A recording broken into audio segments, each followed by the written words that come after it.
Good day everyone.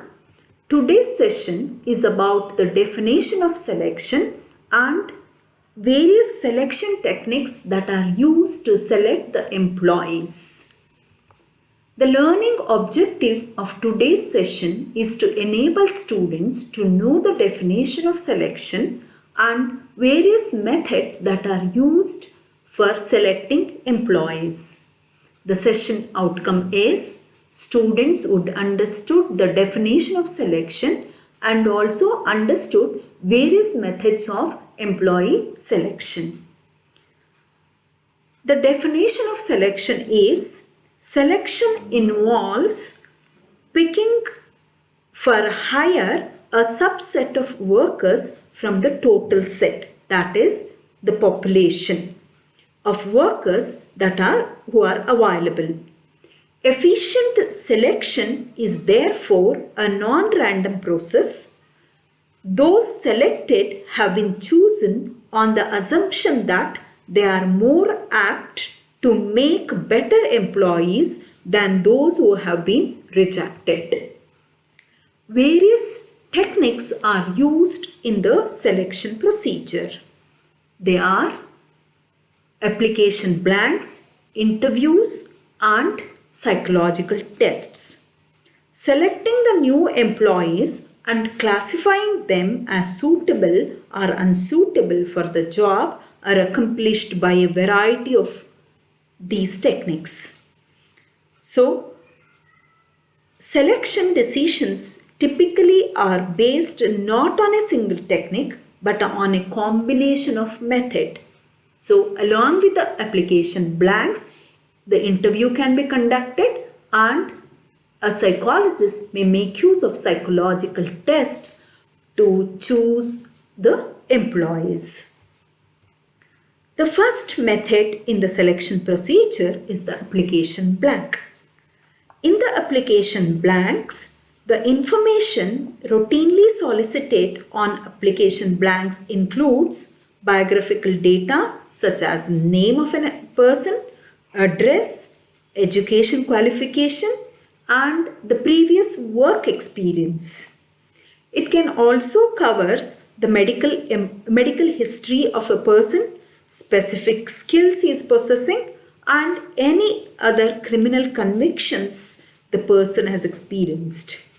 For higher level positions, applicants might be asked to describe their interests and hobbies, civic activities, reading habits, and career goals. For different jobs, different application blanks are prepared and given to the applicants before the interview to fill up the necessary requirements. Application blanks usually have two functions. They provide useful information about the employee according to the requirements of the company, such as the age, sex, number of dependents, social security, etc. And the second function is application blanks provide information about job applicants which the personnel officer considers necessary to the hiring process.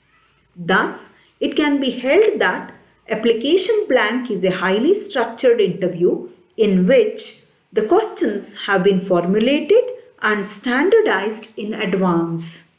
The application blank mainly requires the personal history of the applicant.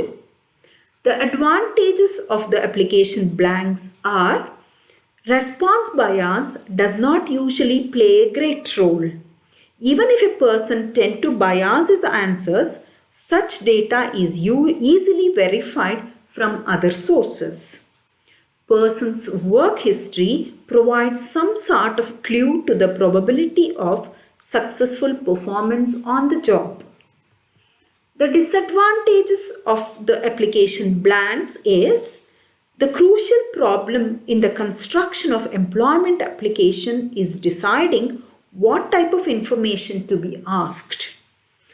What does the employer need to know to determine whether the applicant is suitable for the job or not? The other problem is the honesty of the applicant's responses. To summarize this session, selection involves picking for hire a subset of workers from the total set of workers available. Various techniques are used to select employees. They are the application blanks, interviews, letters of recommendation, assessment centers, and psychological tests.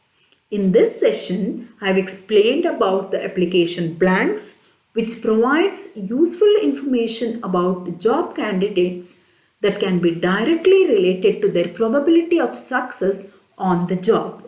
Thank you.